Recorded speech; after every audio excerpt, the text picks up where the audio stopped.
우리가 이제 지난 주간에 이미 칠가를 해야 했었는데 좀 큽니다. 좀 낮추세요. 조금 낮추세요. 울리잖아. 조금만 낮춰주세요. 됐죠? 조금.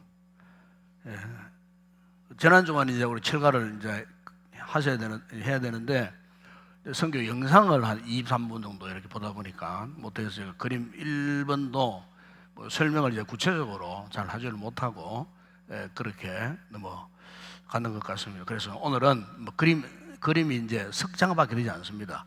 석장밖에 되지 않지만은 그래도 이 출애굽기 이제 중요한 부분들을 객관적인 부분들을 제가 이제 오늘 이 7과에서 설명을 드리려고 합니다.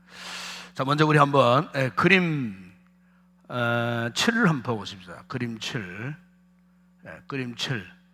지난 쭉 하다가 이제 말았던 부분인데 다시 한번 깨끗하게 이렇게 처음부터 한번 정리하면서 넘어가도록 그렇게 하겠습니다. 여기 이제 이 그림 봐도 알겠죠? 여기 이제 위에 있는 이제 이 그림은 사람 얼굴이죠. 지중해 이스라엘 그쪽 서편 지중해 쪽 이 그림은 바로 애굽의 이제 바로의 얼굴을 그려놨어요. 이렇게 보면 사람 얼굴 같죠? 애굽의 바로의 얼굴이고 우리 여기는 이제 우리가 늘 항상 이제 우리가 자주 나오는 하나님의 모습, 그죠? 하나님의 모습, 그걸 이제 이야기합니다. 하나님의 모습을 상징적으로 이렇게 이제 묘사하는 상징, 심볼 마크가 되겠습니다. 크로스웨이에 이제 하나님을 상징하는 마크는 항상 이렇게 나옵니다. 이렇게 나오고 그 하나님께서 여기는 이제 이스라엘 백성들이 애굽에 430년 동안 노예 생활했던 것을 상징적으로 표현한 그림입니다. 그 쇠사슬에 그죠? 옛날에 노예들을 이제 사슬에 묶어놓고 이제 일도 시키고 막 이렇게 해서 그런 의미에서 노예로서의 430년 동안 바로의 압제 속에 있었는데 이 백성들을 하나님께 어떻게 했습니까? 출애굽, 출애굽 시켰어요. 출애굽. 그러니까 애굽에서 이제 해방 시키시려고 하나님께서 모세를 통하여서 이제 그들을 인도하셔갖고 홍해입니다. 홍해를 건너서 이제 드디어 이제 광야 생활 들어가기 전에 시내산에 이제 그들을 인도해 가셨어요. 본격적인 광야 40년 광야 생활 하기 전에 제일 먼저 하나님 하시는 게 이제 광야 첫 스타트에서 그들 어디로 인도해 가셨느냐? 바로 시내산으로 인도해 가셨어요. 시내산 왜 인도해 가셨느냐? 시내산에서 하나님께서 그들에게 10계명 율법을 주시기 위해서. 그래서 이제 신약 시대에서는 이스라엘 백성들이 이 시내산에서 율법을 받은 그 절기를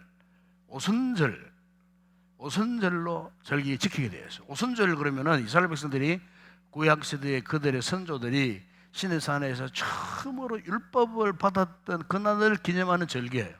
그래서 유대인들에게는 굉장히 큰 절기입니다.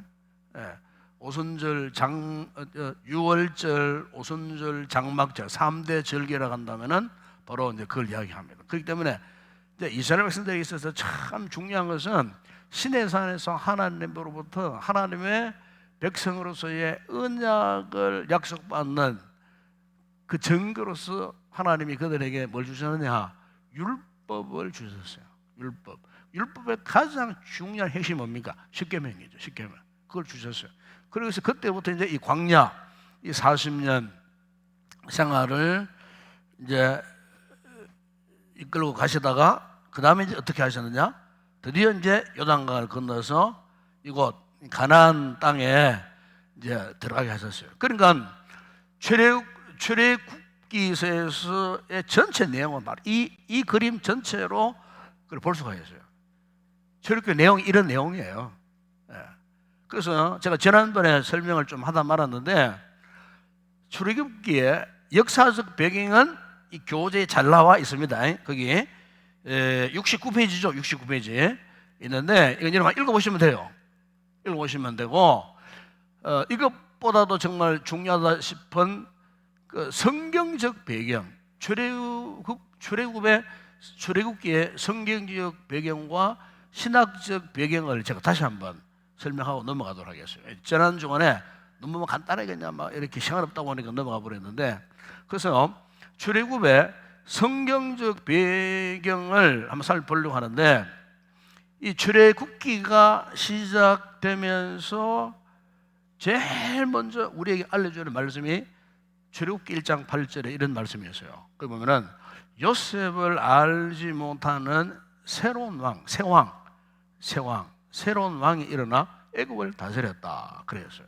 그러니까 이거 무엇을 의미하느냐? 그 보통 이제 애굽의 왕을 바로라 그러잖아. 바로는 왕의 이름이 아닙니다. 왕의 이름은 따로 있어요. 애굽 역사를 보게 되면. 그러나 보통 성경은 통칭 애굽 왕을 바로라고 말해요. 바로. 원어로 말하면 파라오를 우리말로 바로라 그래요. 그러니까 바로 같은 말이에요. 이거는 뭐냐? 왕, 킹, 왕이라는 뜻이에요. 그런데 이스라엘 백성들이 그동안 요셉이가 살아있는 동안에는요, 정말 만사 형통이었어요. 그들이 차지한 땅도 그 참 애굽에서 가장 기름진 라일강 하류, 지중해로 흘러가는 라일강 하류의 그 광대한 삼각주.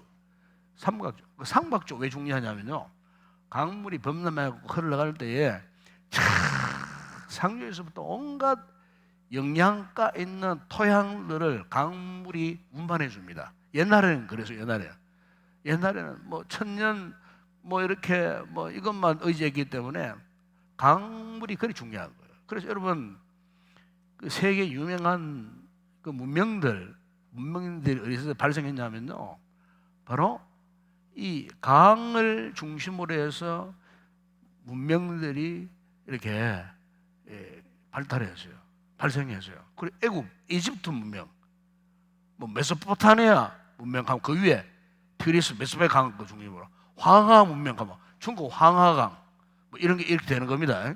옛날에는 강을 중심으로 해요. 우리나라 같으면 서울, 한강, 주로 큰 대도시들 보시면 특징이 뭐냐면은 항상 강을 끼고 있든지 바다를 끼고 있어요.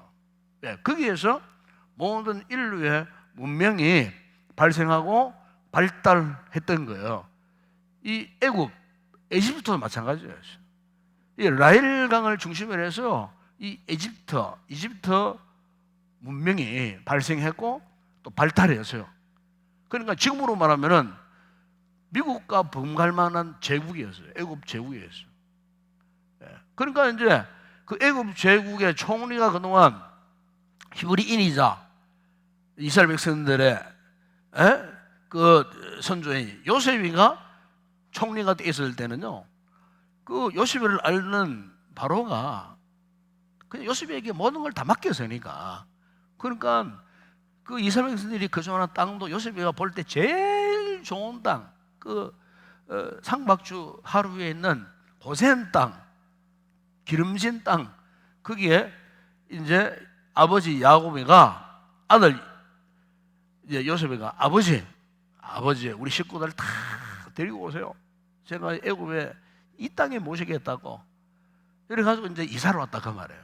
그래서 한 70명이 이제 식솔들이 야곱의 식솔들이 이제 이사를 온 거예요. 그 당시만 하더라도 뭐 부족 중심, 뭐 가족 중심, 시족 중심 그런 체계였으니까 뭐 그냥 뭐 가족들 한 70여 명이 여기 와서 정착을 이제 하게 된 거예요. 그런데 정착을 했는데 문제는 뭐냐면은 이 히브리 요셉이가 죽은 이후에도 이 히브리 백성들이 그냥 막 번창하는 거예요. 그래서 요셉을 알지 못했던 그 새로 된 왕 파라오가 고민이 생긴 거예요. 고민. 그게 이제 여러분 출애굽기 1장 성경 한번 같이 찾아보면서 쭉 보면서 눈으로 보시면서 한번 제 얘기를 들으세요.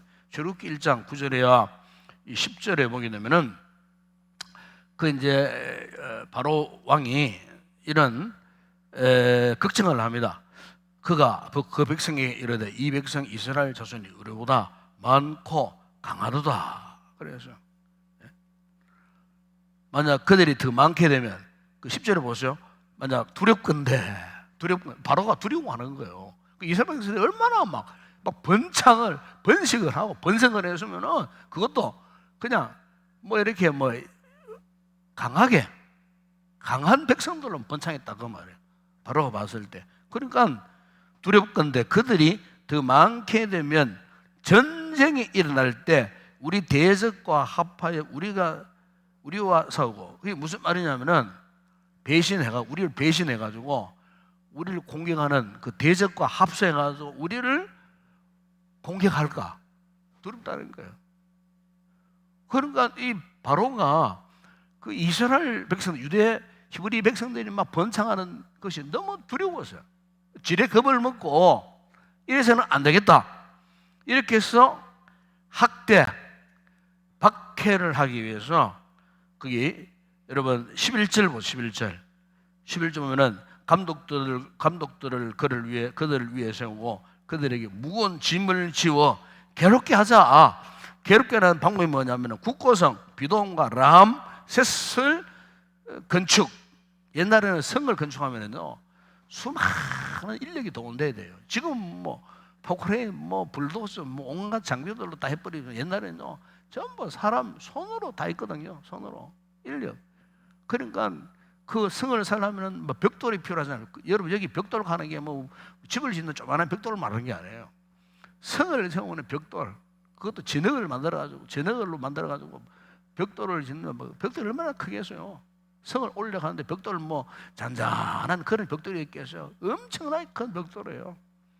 그러니까 그거를 이제 벽돌을 만드는데 성을 사는데 누구를 사용했느냐? 애굽 사람들이 아니고 자기 동족들이 아니고 히브리인들을 총동원을 한 거예요.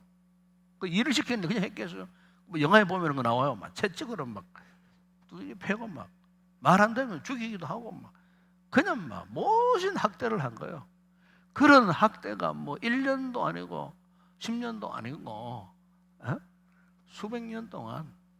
그러니까 성 하나를 완성하면 또 다른 일을 시키고 또 다른 일을 시키고 계속 해서 그래서 14절 보면은 어려운 노동으로 그들의 생활을 괴롭게 하니 곧 흙이기와 벽돌 굽기와 농사 여러 가지 일이라 시키는 일이 모두 어떻게 해요? 엄하였더라. 그래서 엄하였더라. 그러니까 우리가 이 출애굽기에서의 시작이 이런 겁니다. 출발이 하나님의 백성들이 고난받는 이야기로부터 시작되는 거예요. 고난받는 이야기로부터. 그럼 왜 하나님께서, 저는 그렇게 생각했어요. 하나님이 꼭 출애굽 안 시키고, 그죠? 출애굽 안 시키고 이스라엘 백성들이 그 애굽에서 번성하는데 거기에서 뭐 잔스럽게 번성해가지고 막 쿠데타를 일으키든지 뭐 꼭 구태여 뭐 출애굽 해가지고 가나안 갈 필요 뭐가 있나? 그냥 그 자리에서 번성해가고 막 애굽 왕실을 정복을 해버리고 전복을 시키고 막 거기서 뭐 히브리 백성들이 왕이 되고 우리 하나님이 그런 방법을 취하셨으면은 그냥 뭐 크게 뭐 광야 생활할 필요도 없고 바다를 건널 필요도 없고 요단을 건널 필요도 없고 그 자리에서 뭐 얼마나 손쉽게 애국을 그냥 하나님의 나라 왕국으로 만들 수 있지 않았겠나. 제가 이제 엉뚱한 생각을 해봤어요. 엉뚱한 생각을. 완전 전혀 엉뚱한 생각이죠. 제 생각은. 근데 왜 하필이면은 하나님의 백성들에게 말이지 고난을 주셨는가. 그 고난을 주신 이유가 뭔가? 이유는 간단합니다. 하나님이 고난받는 이스라엘 백성들 속에 개입하시기 위해서 고난을 주신 거예요. 왜? 고난을 당하니 그들이 몰랐던 하나님, 생각지 않는 하나님을 찾게 되는 거예요. 고난을 통해서 하나님이 그들이 나를 찾을 때 내가 그들 가운데, 또 하나 이유가 있어요. 약속 때문이에요. 언약. 그러니까 여기 있죠. 약속, 언약. 지난번에 이제 하다가 말았는데 약속, 언약 때문이었다는 거예요. 그럼 하나님이 언제 약속하셨고 언제 언약하셨느냐? 여러분, 그게 출애굽기 2장 그 24절 보면은 이런 말씀이 있습니다. 성경 찾아보세요. 2장 24절. 하나님이 그들의 고통 소리를 들으시고 하나님이 아브라함과 이삭과 야곱에게 세운 그 언약을 어떻게 해요? 언약을 기억하사.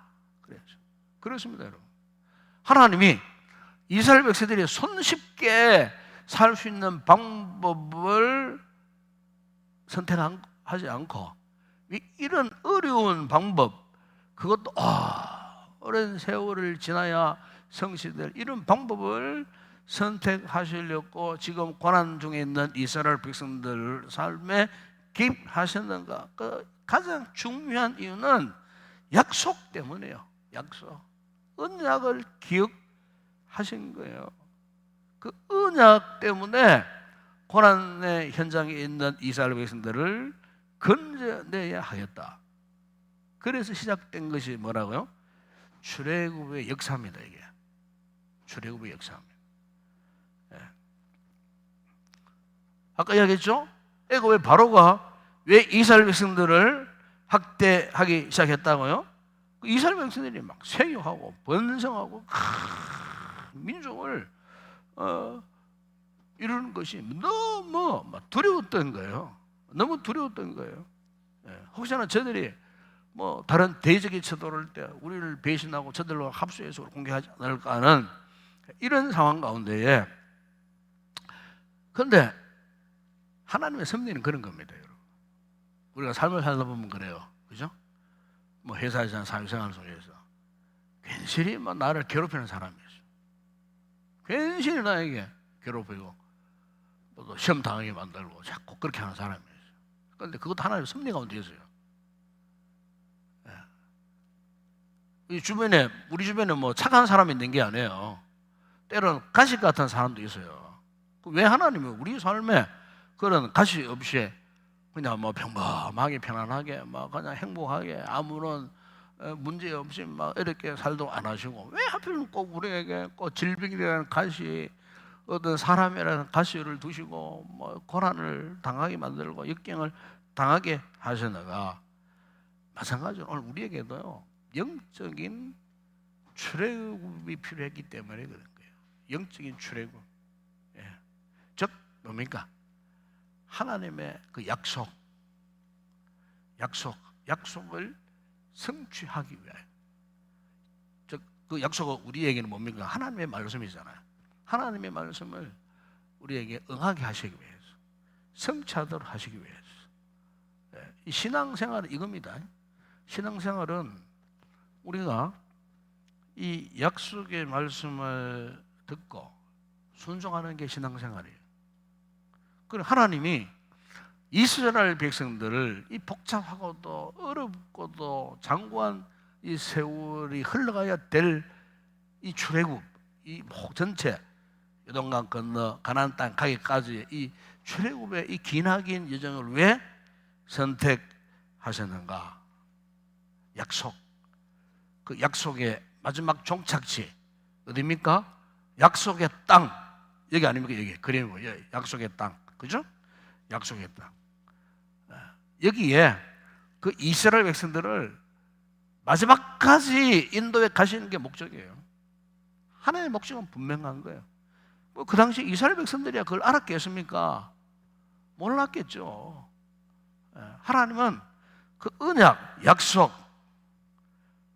그래서 지금 이 모세오경 창세기에서부터 레위기, 민수기, 신명기까지, 레위기, 민수기, 신명기까지의 이 모세오경이잖아요. 5건.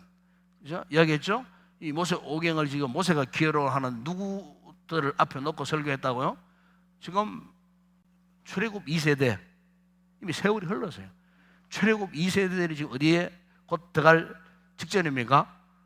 그동안 기다리고 기다렸던 약속의 땅, 지금 요단 이 동편, 여기에 지금 모압 땅에 지금 있는 거예요. 여기에서 모세가 마지막으로 그들에게 설교한 내용이 모세오경입니다. 모세오경. 그래서 모세가 출애굽한 이스라엘 백성들에게 강조하고 싶었던 것이 뭐냐? 왜 너희들이 출애굽하게 되느냐? 바로 이제 요단강을 건너서 저 땅에 가기 위한 하나님의 약속 때문에 너희들이 지금까지 여기까지 왔다. 여기까지 왔다. 그래서 이제 강 건너 가나안에 들어가거든.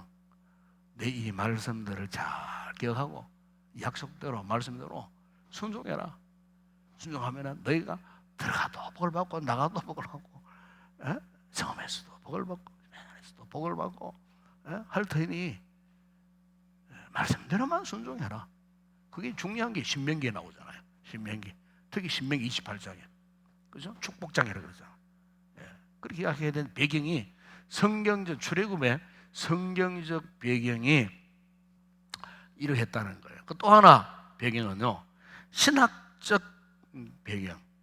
신학적 배경이라고 말 단어 표현하면은 이 출애굽에는 신학적 의미가 다문에 담겨 있습니다. 출애굽이라는 그 자체는 신학적으로 보게 되면은 이 구원의 모델을 말하는 거예요. 구원의 모델. 이 신학적이라는 말이 그 말이에요. 한마디로 출애굽은 구원의 모델이에요. 그러니까 구약의 애굽에 노예 생활하던 이스라엘 백성들을 출애굽시킨 사건은 오늘 우리로 말하면은 구원 사건이에요. 그러니까 출애굽기 읽으면서 그걸 생각하셔야 돼요. 하나님이 나를 죄악 가운데 노예 생활을 하던 묶여있던 나를 예수 그리스도의 십자가의 보혈로 해방, 자유를 지켜주기 위해서 나를 영적인 이 출애굽을 해주셨구나. 그러니까 구약의 이스라엘 백성들을 하나님이 왜 출애굽을 시켰느냐? 하나님의 분명한 목적이 있었어요. 그 목적이 어디 나오냐면 여러분 출애굽기 29장 46절을 한번 찾아보세요. 한번 보십시다. 출애굽기 29장 46절. 중요한 말씀이에요. 거기 보면 이런 말씀이 있죠. 그들은 내가 그들의 하나님 여호와로서 그들 중에 가려고 그들을 애굽 땅에서 인도하여 낸 줄을 알리라. 나는 그들의 하나님 여호와니라 그랬어요. 그 보면은 중요한 말씀 있죠. 내가 그들의 하나님 여호와로서 그들 중에 가려고. 이게 중요한 말이에요. 그들 중에 가려고. 그러니까 이 출애굽은 다른 말로 표현하면요, 처소의 개념으로 우리 이해를 해야 돼요. 출애굽. 하나님 왜 이스라엘 백성들을 출애굽했는가? 그들 가운데 하나님이 처소를 마련하시려고, 즉 하나님이 거하실 곳을 마련하시려고, 쉽게 말하면 그들과 함께 하시려고 출애굽 시킨 거예요. 그래서 광야 생활에서 이스라엘 진중 가운데 가장 중심, 동서남북 12지파 3333 12지파 한 가운데 항상 뭐가 있었습니까? 성막. 성막은 하나님의 임재를 상징하거든요. 하나님의 존재 자체를 말하는 거예요. 그러니까 항상 하나님이 그 광야 40년 생활 가운데 항상 하나님이 그들의 진중앙에, 즉 여호와로서 그들 중에 거하려고 출애굽의 목적이 바로 여기 있는 거예요. 이걸 구원사 신학적 의미로 생각한다면은 오늘 우리도 마찬가지예요. 하나님이 우리를 구원해 주셨어요. 뭘 삼으시려고? 성전 삼으시려고. 우리가 왜 성전 되었을까요? 바울이 고백했잖아요. 성령님이 우리 가운데 내주어 계시니까 우리 몸이 하나님의 성전이 되었다는 거예요. 그러니까 우리 그리스도인들 마음에는요, 하나님이 계셔요. 지금 우리 가운데. 믿으십니까? 못 믿겠거든. 진짜 유능한 무당함 찾아보세요. 무당은 알아요. 예수 믿는 게 잠교회. 무당, 진짜 무당, 가짜 무당 말고 뭐 학습무나 뭐 이런 뭐 이상한 그런 무당 무당 말고 진짜 귀신 들린 신접한 무당 찾아가 보세요. 대방합니다. 대만 알아봅니다. 대만 알아봅니다. 예. 지난번에 이야기했지만 우리 애들이 서울 공부할 때 서울 서대문에 그 단독 주택 2층에 살았어. 그 주인이 무당이었어요. 여자 무당이었어요. 대나고생을 깃발, 무당이 깃발이 뭐 어떤 거는 뭐 쫄다구 무당은 흰 깃발 하나밖에 없고, 고참은 흰 깃발, 빨간 깃발, 조금 더 용한 무당은 흰 깃발, 빨간 깃발, 노란 깃발, 파란 깃발, 뭔가 깃발이 쫙쫙쫙 달려있어요. 그건 진짜 그거는 이 무당도 계급이 있습니다. 계급이 있습니다. 계급이 있어요. 그러니까 뭐 동자 무당 같은 거, 아주 용하다는 동자들한테도 고참 무당 뭐 흰 깃발, 빨간 깃발 무당은요, 형님 갑니다. 형님. 정말 형님이라고 합니다. 알라한테도 형님이라고 그래요. 그 귀신인데 귀신의 그거니까. 그러니까 우리 애들 거기 있어 다녀요. 거기 있었는데 그 여자분 여자 무당인데 내가 한 번씩 이제 월세를 주려고 만나잖아요. 내 얼굴을 못 쳐다봐요. 난 그거 잘 알거든. 얼굴을 못 쳐다봐. 이래가지고 손만 못 쳐다봐요. 그런데 이제 내 그 아주머니가 이제 뭐 자기가 고백을 하더라고. 내가 목사인 줄 아니까.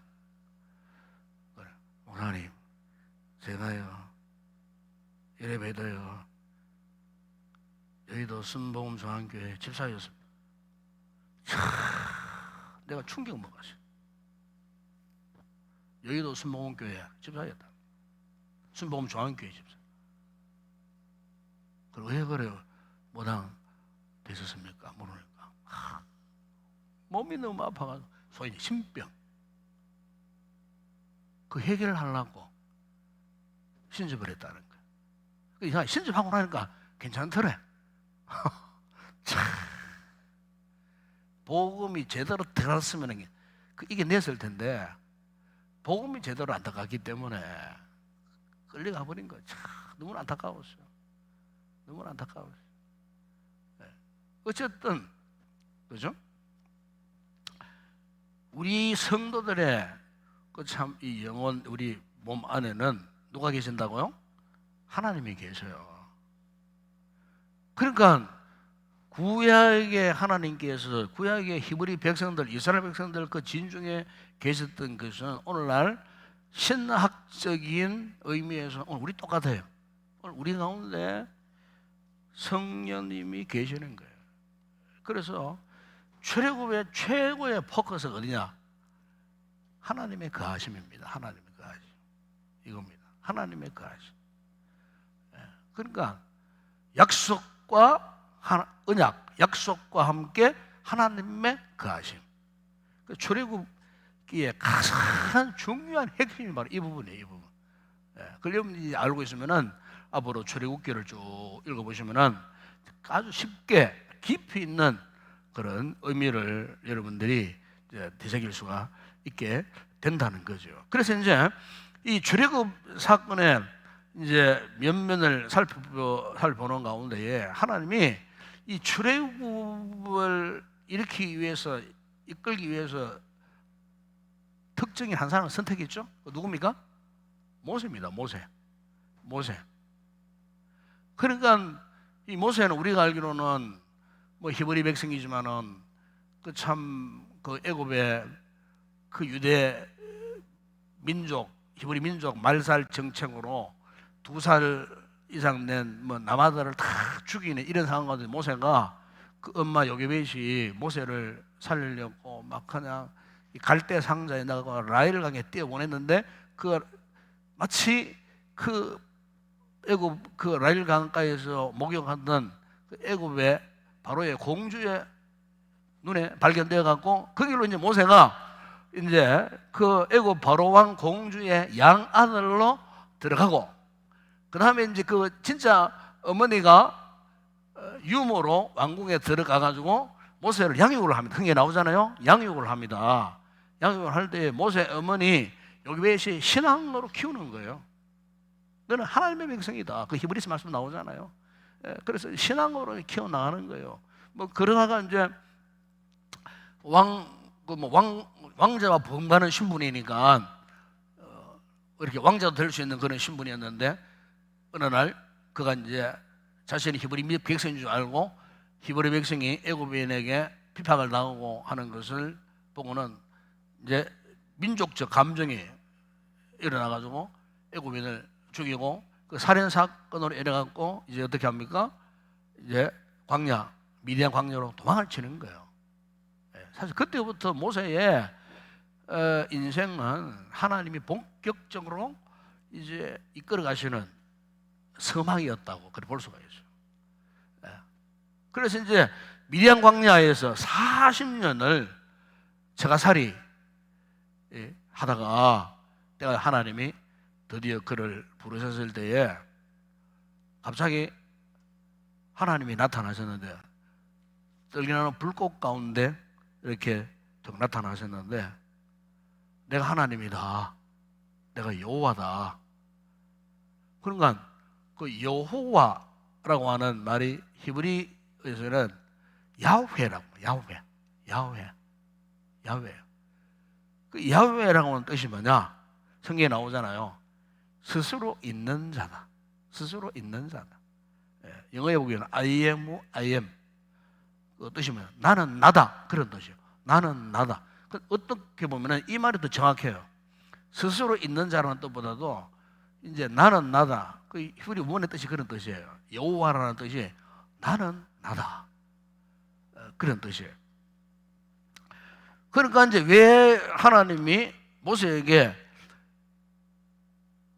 하나님의 이름을 직접 가르쳐 주셨는가? 모세가 하나님께 스스로 부르시니까 하나님, 만약에 애굽에 갔는데 애굽 사람들이 도대체 네가 믿는 하나님이 어떤 하나님이냐? 물을 때에 내가 믿는 하나님을 무엇이라고 대답하면 좋겠습니까? 그러니까 가르쳐 준 것이 여호와. 그들 앞에서 여호와라고 해라. 스스로 있는 자라고 그렇게 해라. 그래서 하나님이 자신을 모세에게 뿐만 아니고 이 출애굽 시대에 살았던 출애굽 1세대의 이스라엘 백성들에게도 이 하나님을 어떻게 해요? 보여줘라는 거예요. 하나님을 보여줘라.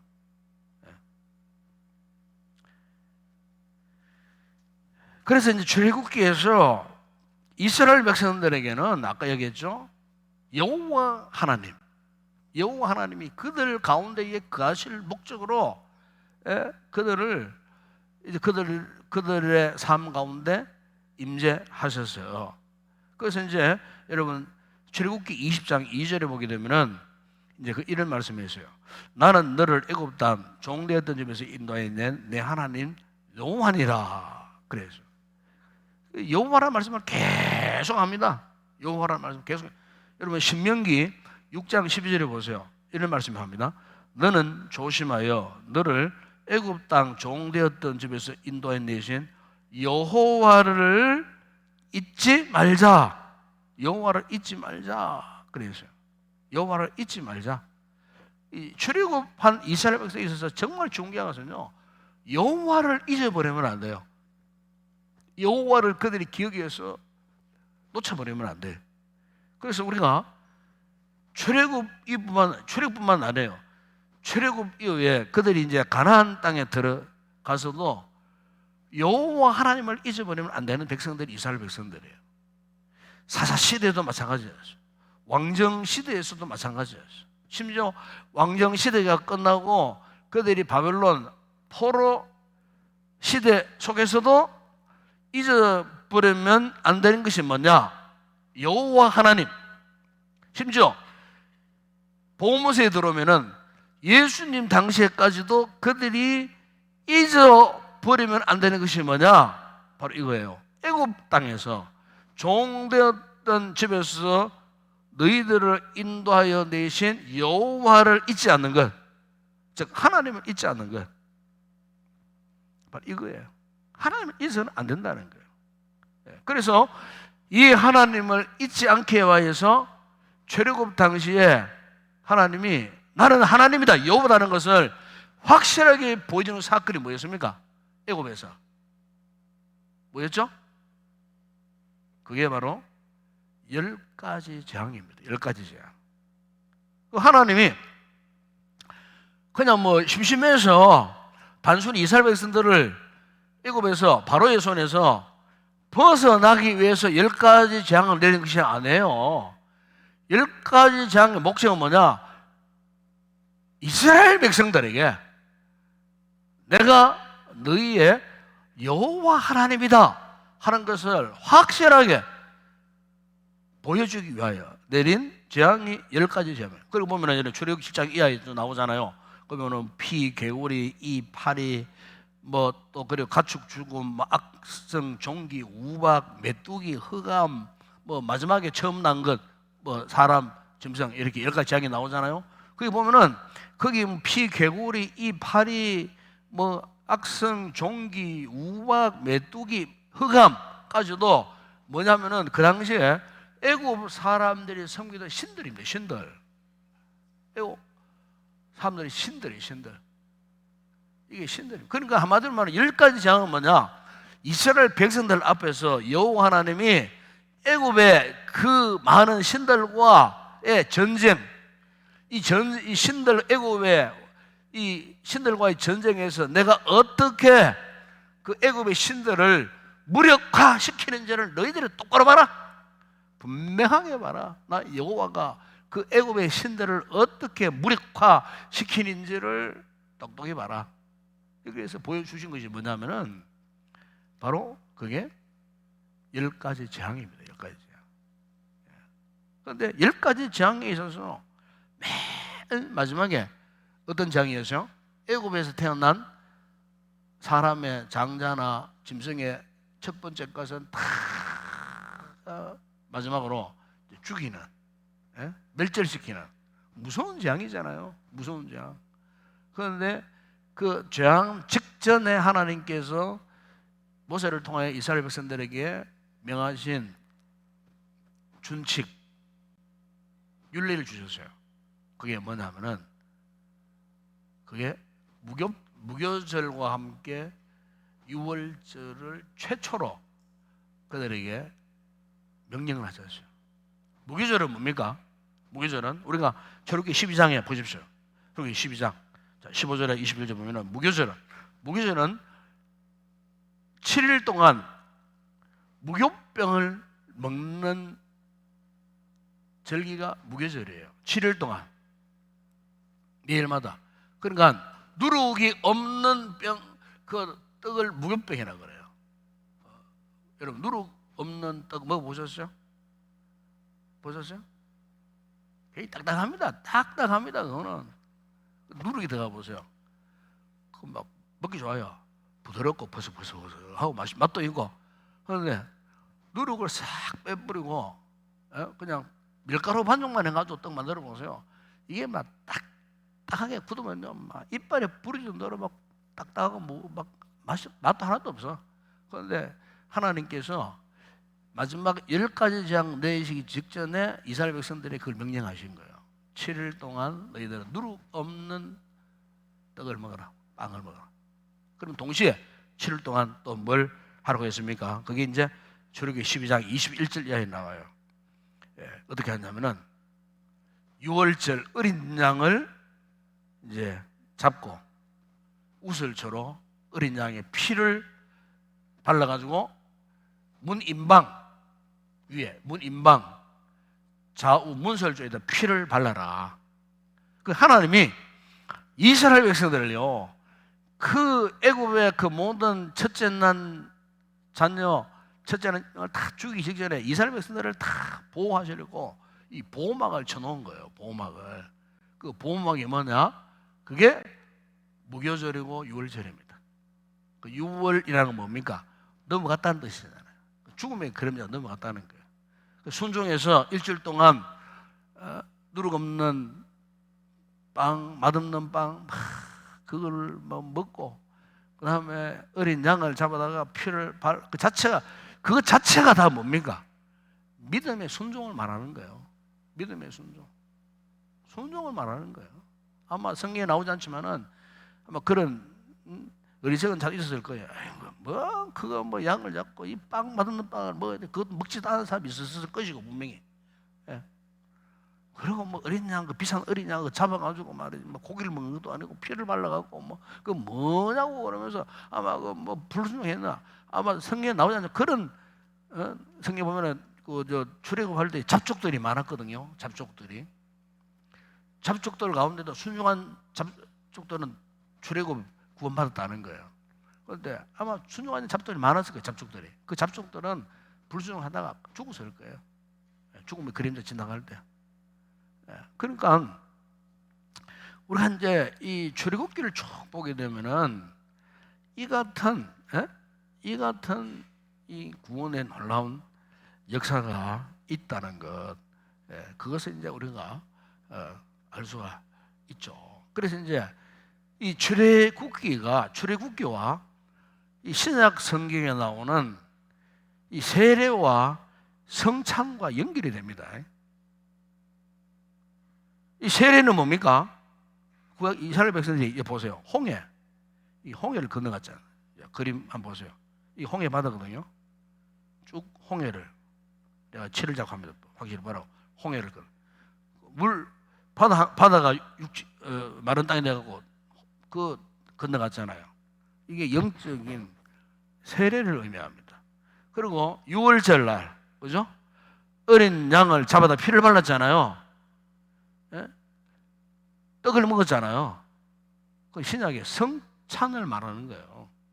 세례와 성찬, 떡, 주님의 구속하신 몸, 찢으신 몸, 흘린 십자가의 보혈, 어린 양. 그는 구약의 출애굽기는 장차 있을 예수 그리스도의 구속 사건을 예표한 사건이에요. 그러니까 이제 이 출애굽기 홍해를 걷는 것도 이런 세례의 의미가 있고, 그 마지막 10가지 재앙 일어나기 전에 먹었던 마른 떡, 무교병, 어린 양, 보혈의 피, 예수 그리스도 상징하는 거예요. 그래서 이 출애굽기에는 이런 놀라운 의미가 있다는 거예요. 그래서 제가 전체적인 전반적인 이런 것을 첫 번째 그림에서 설명을 했고요. 그 다음에 이제 다음 그림 보세요. 이 다음 그림은 이렇게 쭉 보게 되면은 이게 이제 자 보세요. 먼저 가운데 하나님이 계십니다. 이스라엘들을 출애굽시켰었어요. 그 광야, 이 시내산, 그죠? 계명이 있지 않습니까? 율법을 주셨어요. 이런 이제 과정을 설명하고 있는데, 이 그림에서는 크게 이제 두 부분으로 쫙 나눌 수 있어요. 두 부분으로. 위에 그림, 물음표가 쭉 있죠. 물음표가 쭉 있습니다. 보이죠? 위에 그림은 뭐냐면은 이게 이제 현재에서 여기가 현재라고 한다면은 현재에서 현재에서 과거에 대한 질문들을 쭉 이야기합니다. 그래서 그 질문도 1, 2, 3, 4 쭉 나오잖아요. 또 밑에는 현재에서 미래에 대한 질문들이 1, 2, 3, 4, 5가 쭉 나옵니다. 그게 무슨 말이냐면은 자 위에 그림 먼저 보십시오. 위에 그림에는 자 여기 현재에서 과거 1 노예 생활, 이게 뭡니까?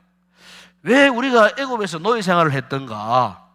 지금 이것은 출애굽 2세대 지금에게 모세가 하는 이야기예요. 모세 오경을 특히 출애굽기를 통해서 과거에 우리가 왜 노예 생활을 했던가, 노예 생활을 하게 된 이유가 뭔가, 이걸 이제 던질 질문이에요. 저 위에 첫 번째, 과거로 돌아가면서 상기하는 거예요. 과거에 출애굽 2세대들이 과거에 왜 우리 선조들이 애굽에서 노예 생활을 했던가, 노예 생활을 했던 그 이유가 뭐냐. 1번에는 나오잖아요. 노예 생활을 했던 이유가 뭐냐. 그 다음에 두 번째 보세요. 왜 하필이면 애굽에 갔는가? 왜 애굽에 갔는가? 뭐 다른 나라도 많이 있을 텐데 왜 하필이면 애굽으로 그래 갔는가? 무엇 때문에 갔는가? 거기 가가지고 자 3번에 보세요. 거기 가가지고 결국에는 뭐 히브리 민족이 번성하면서 애국과의 어떤 그 적대적 관계, 왜 그런 적대적 관계가 시작되었는가? 또 그런 우리들을 왜 하나님이 그럼 관두시지 그냥 아까 제가 이야기했잖아요. 애굽에서 번성해가지고 막 애굽 정복을 정복해버리고 막 그냥 그 자리에서 그냥 뭐 왕국을 그런 사람 하면 될 텐데 왜 하나님 구태 우리를 선택하셨는가? 선택하셨는가? 그 선택받아 가지고 뭐 광야로 막 그냥 출애굽해가 나왔잖아요. 나왔는데 보세요. 그 선조들이 얼마나 하나님을 원망하고 모세를 비난하고 왜 그렇게 우리 선조들이 왜 그렇게 하나님의 선택에 대해서 불순종하고 때로는 거역하고 원망하고 비난했는가 과거에. 그러니까 모세가 지금 출애굽한 2세대들에게 과거를 돌아보면서 역사를 거슬러 올라가 보면서 왜 너희들의 선조들이 애굽 생활을 했고 그리고 애굽에서 살게 되었고 그리고 애굽과의 적대적 관계 속에서 그리고 하나님의 선택을 받고 출애굽하여 고난 당하면서 왜 그렇게 억지로 끌려오면서 운망 불평하고 너희들 선조 1세대들은 광야에 다 멸망당하지 않았느냐?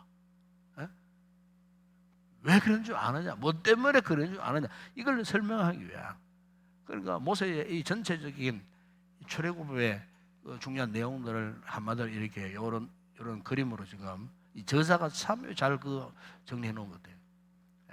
그리고 거꾸로 반대로 보세요. 이제 현재에서 미래, 현재에서 미래의 상태를 이제 이야기를 하는데, 자 이제 하나님의 백성이 된 1번에 보세요. 하나님의 백성이 된 너희들의 삶의 방식이 어때야 되느냐? 어떻게 앞으로 어떤 삶을 살아가야 하느냐? 앞으로 너희들이 가나안 땅에 들어가면은 하나님의 백성으로서 그 가나안 땅에서 어떤 삶의 양식을 가지고 살아가야 할 것인가에 대한 질문을 주는 거예요. 그리고 그 땅에 들어가서 어떻게 살아야 되느냐? 목적, 가나안 땅의 삶의 목적이 무엇인 줄 아느냐? 이런 질문을 던지는 거예요. 그리고 세 번째는 뭡니까? 거주지. 그러니까 이제 우리가 이제 그 땅에 들어갔을 때에 과거 애굽의 노예가 되었던 것처럼, 그래서 3일 동안 거기에서 막 자손 제대로 살았던 것처럼, 이제 그 땅에 들어가서 너희가 앞으로 그 땅에 집을 짓고 성을 만들고 왕국을 세우고 앞으로 살아야 할 터인데 어떻게 살아야 할 것인가? 뭐 이런 부분들, 얼마나 그 가나안 땅에서의 삶이 지속될 수 있을 것인가? 뭐 이런 부분들. 그리고 소유주. 과연 하나님께서 주신 허락한 땅, 약속의 땅, 내가 정말로 진정한 주인 노릇을 할 수 있느냐 없느냐, 뭐 이런 부분들, 이걸 이야기하는 겁니다. 그리고 그 거주 기간은 언제까지 그 땅에서 정착하며 살 수 있겠나, 뭐 이런 등등. 앞으로 이제 가나안 땅에 들어갔을 때 이 같은 과거를 거슬러 회상하고 미래를 향하여서 앞으로 너희들이 어떻게 살아야 할 것인가 하는 이런 이제 이 문제들.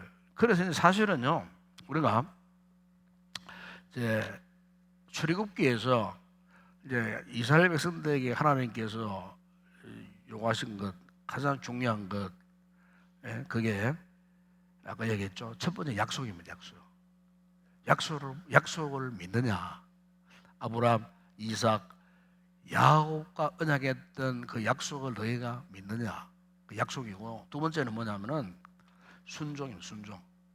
첫 번째는 뭐라고요? 약속. 두 번째는 순종.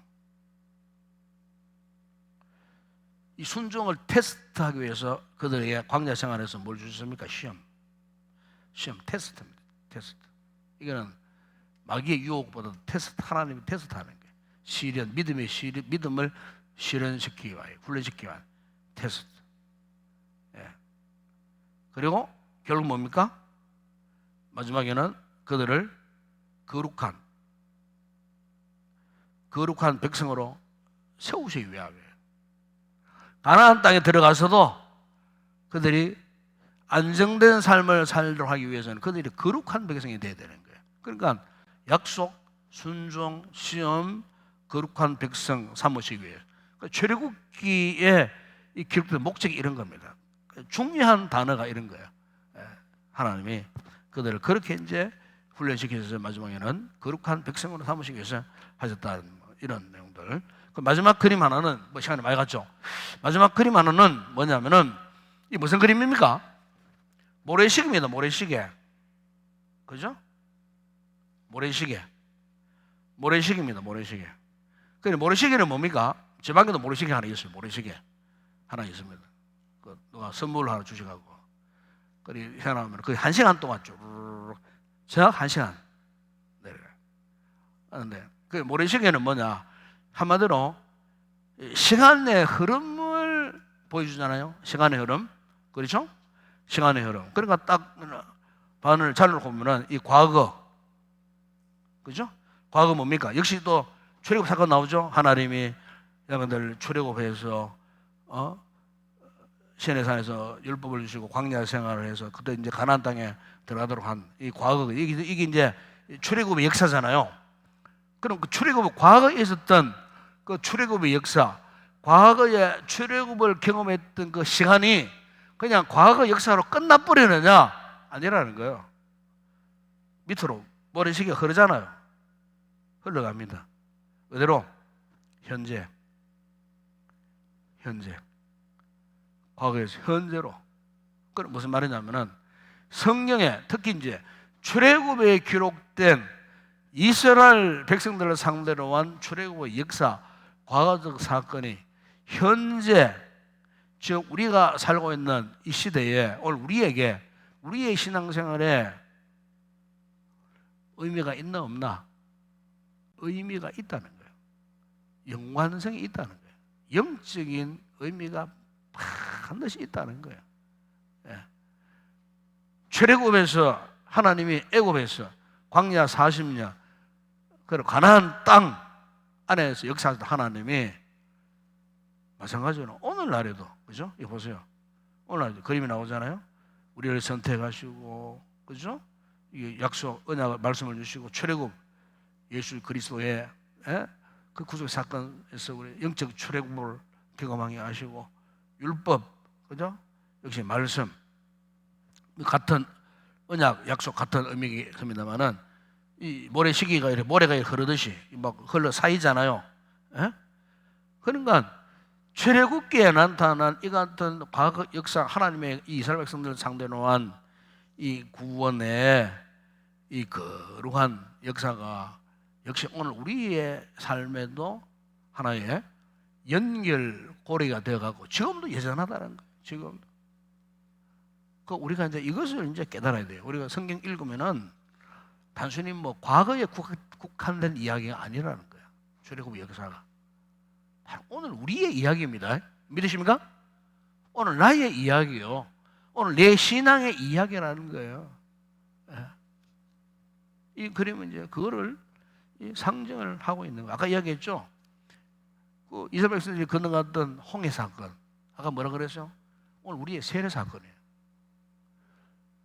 무교에서 6월절에 있었던 그 무교병, 떡 먹고 어린 양을 잡고 어린 양의 고기를 먹었던 그 사건, 이것은 바로 성찬, 떡과 잔을 마셨던 오늘 우리, 그죠? 오늘 우리 역시도 여러분 이 세례와 성찬의 중요한 목적이 뭔 줄 압니까?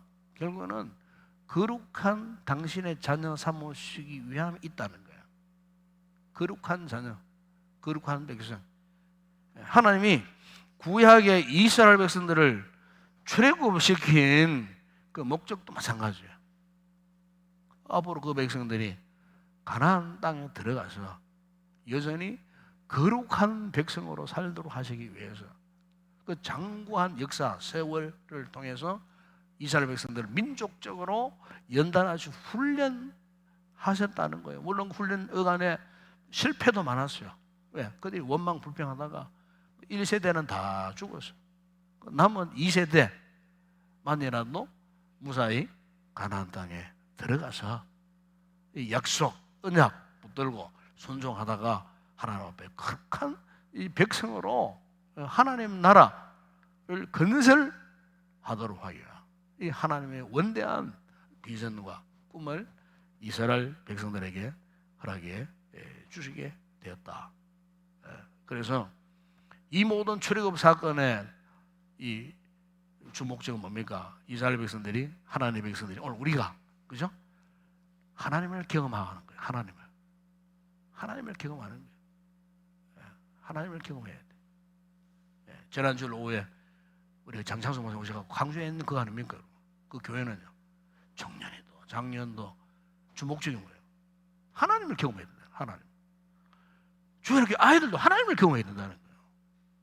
청년들도 하나님을 경험해야 되고. 그렇습니다. 교회 공동체가 딴 거 아니에요. 우리끼리 모여갖고 뭐냐, 뭐 즐거운 시간 갖고 뭐 유쾌한 시간 갖고 그 목적이 아니에요. 여기 와서 하나님을 경험해요. 주님을 경험해요. 출애굽의 최종 목적도 바로 그런 겁니다. 여러분. 하나님을 경험하면은 나는 죽고 예수 그리스도 사는 그런 놀라운 은혜의 역사. 우리가 이 출애굽의 약속을 붙들고 순종하는 가운데 이 같은 주님의 거룩한 백성으로 성숙한 모습으로 살아갈 수 있는 그런 귀한 우리 성도들이 되었으면 좋겠습니다. 함께 우리 찬양하고 기도 시간 갖도록 하겠습니다.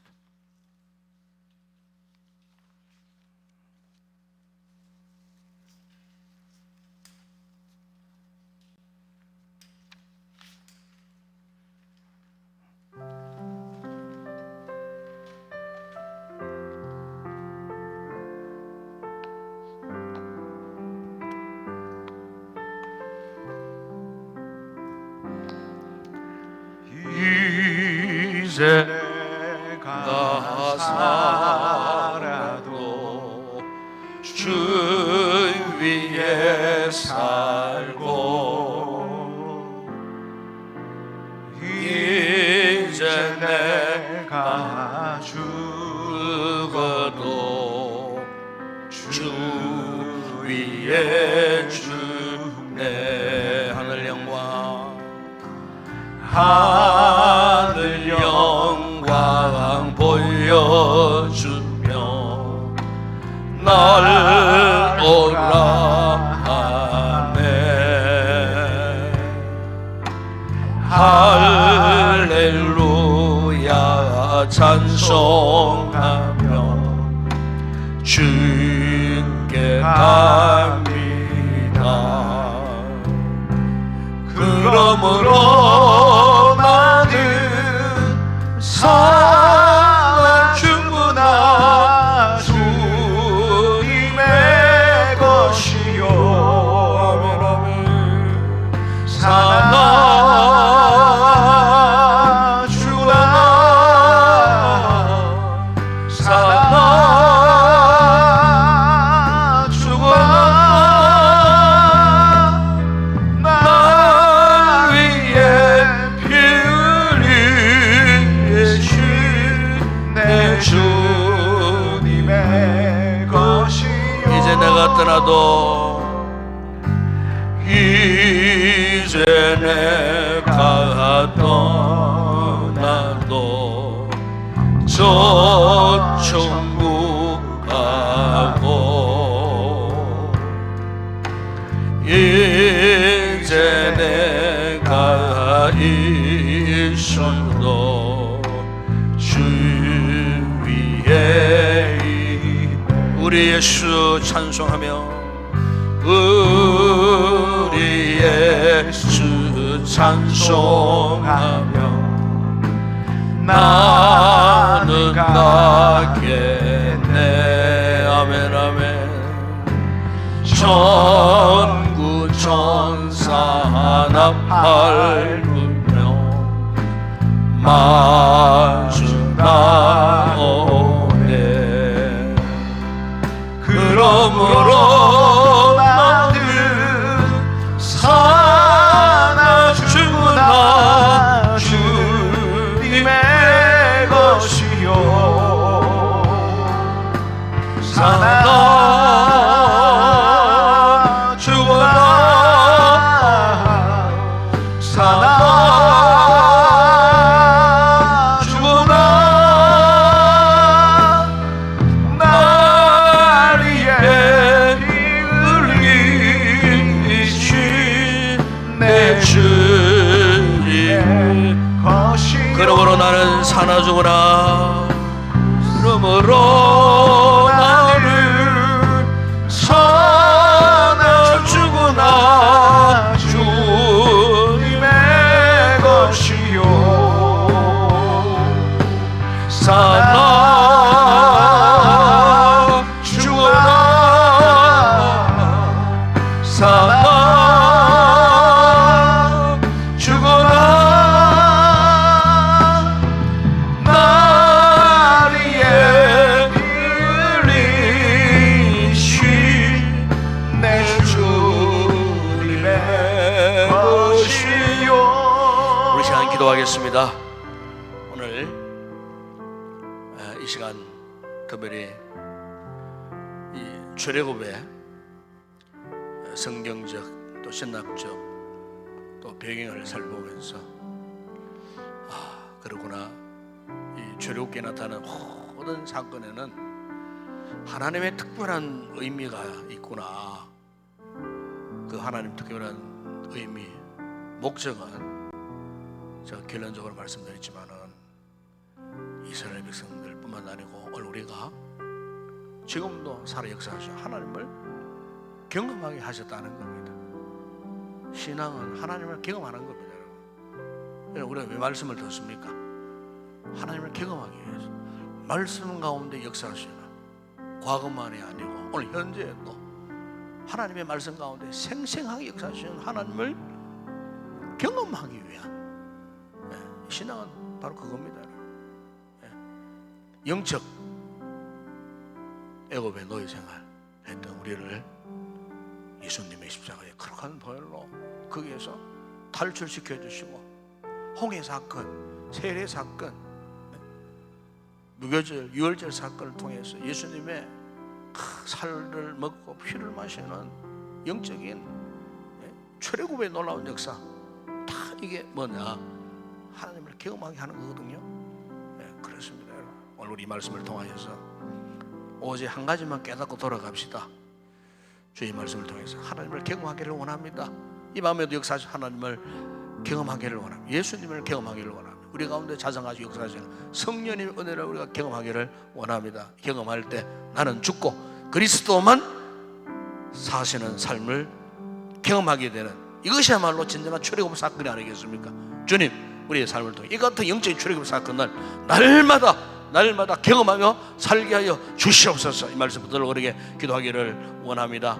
다가오는 주일 예배를 위해서 꼭 기도해 주시고, 부족한 종을 위해서 꼭 기도해 주시고, 말씀 잘 선포할 수 있도록 우리 교회가 정말 복음 안에서 자유하는 건강한 교회, 이 마지막 시대에 이 복음의 삶을 잘 감당하는 정말 하나님 함께 하시는 거룩한 믿음의 공동체 되어줄 수 있도록 우리 교회가 모든 예배 시간마다 말씀에 충만한 은혜 넘치는 살아있는 건강한 교회 되어줄 수 있도록 목회 계획을 위해서 꼭 기도해 주시고, 함께 사역하는 우리 사역자들, 우리 모든 성도들, 우리 교회 모든 직분자들 위해서 여러분 꼭 기도해 주시기를 바랍니다. 원수마귀 사탄이 결코 교회 공동체를 해하는 일들이 없도록 하나님의 거룩한 역사 속에서 우리 교회 우뚝 세워질 수 있도록 이런 교회 되게 해달라고 여러분 꼭 기도해 주시고, 우리 지체들 가운데에 또 병력한 지체들 참 우리 성도들이 많습니다. 위에서 여러분 꼭 기도해 주실 때, 특별히 조혜숙 집사님 이제 이 방사선 치료가 거의 다 마무리되어 가는데 그 이후에 또 이제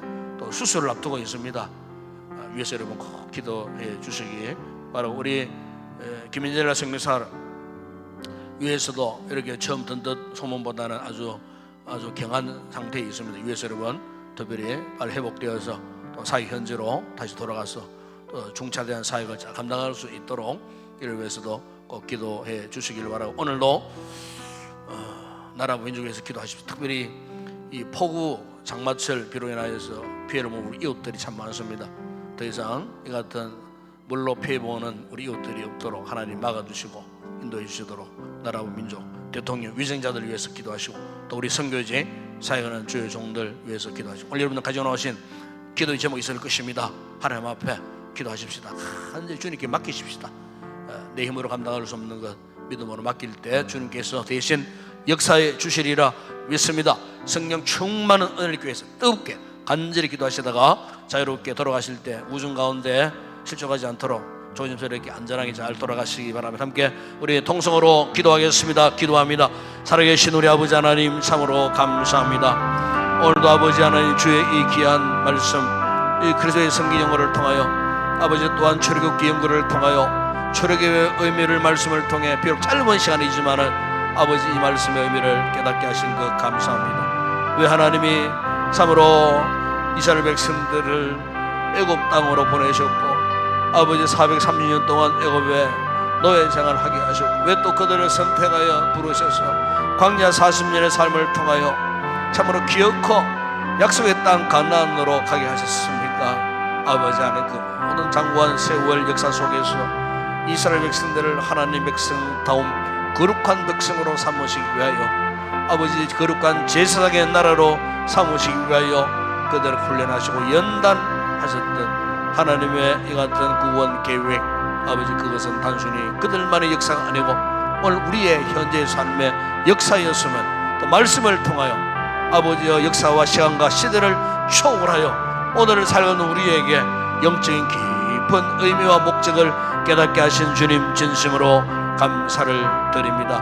아버지 모든 출애굽 역사 배경에는 분명 하나님의 분명한 목적이 있습니다. 그것은 바로 우리로 하여금 하나님을 알게 하시고 하나님을 경험하게 하시려는 하나님의 거룩한 목적이 있음을 믿습니다. 우리 돈 아버지 하는 과거의 죄악의 노예가 되었을 때에 예수님 십자가 거룩한 보혈로 구속하여 주시고 하나님의 자녀 삼으신 것, 모든 죄와 사망의 범에서 우리를 해방시켜 주신 하나님의 귀한 놀라운 영적 출애굽의 역사를 우리 또한 경험했습니다. 주님의 살과 떡을 상징하는 아버지 하나님의 성찬을 통하여 구속의 은혜를 깨닫게 하셨던 우리 아버지 하나님, 주님 오늘 이 말씀이 결코 우리와는 상관없는 말씀이 아니고 아버지의 과거 역사가 오늘 우리 현재를 살고 있는 우리에게 반드시 필요한 말씀이고 반드시 깨달아야 할 말씀이고 반드시 약속의 말씀을 붙들고 순종하며 살아가야 할 믿음의 말씀임을 깨닫게 하셨으니, 아버지 말씀 깨닫는 성도들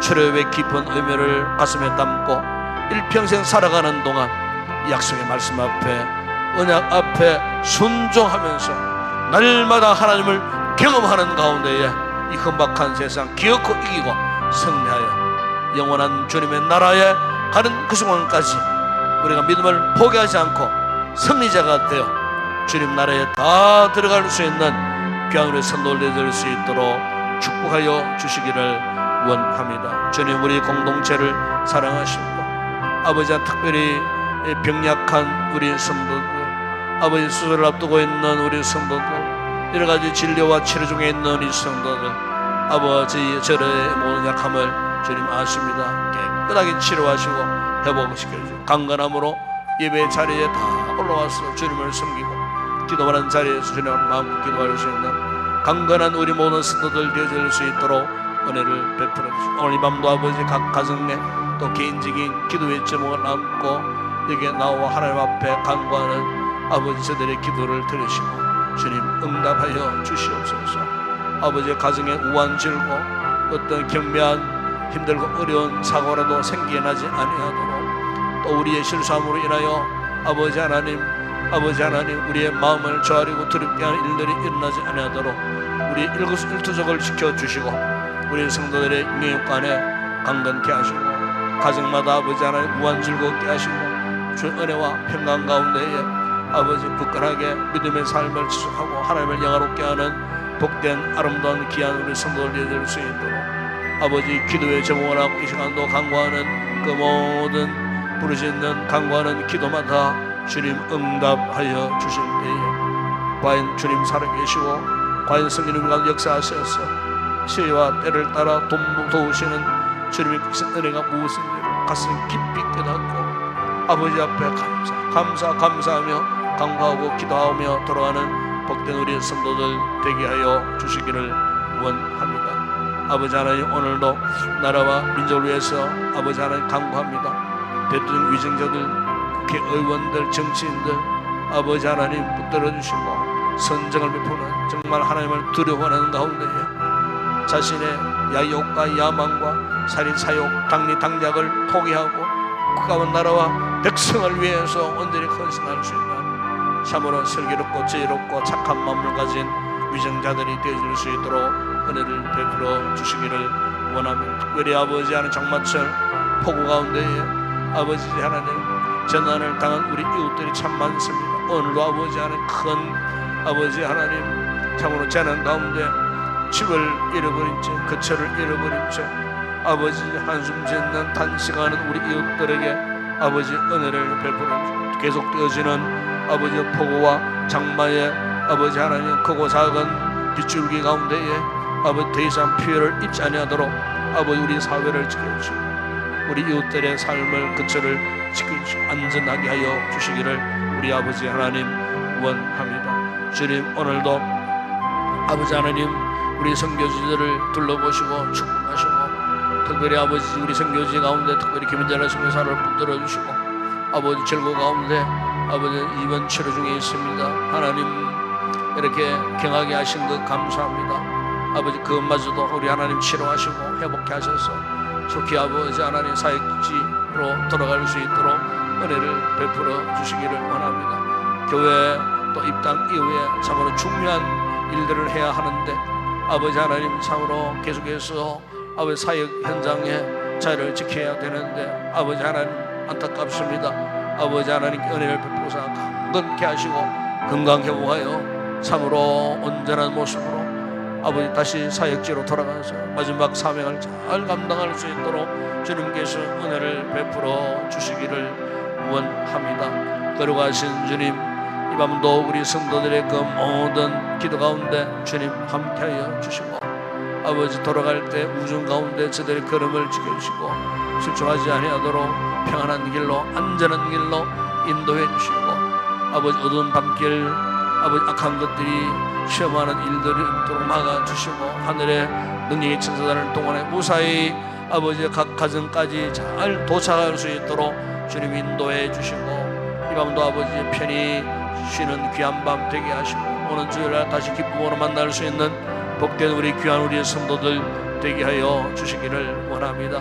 성령 충만한 은혜가 저들의 기도 가운데 기도의 영으로 충만한 은혜가 저들의 간구 가운데 임하는 복된 이 밤이 되게 하여 주옵소서. 함께 하신 걸 믿습니다.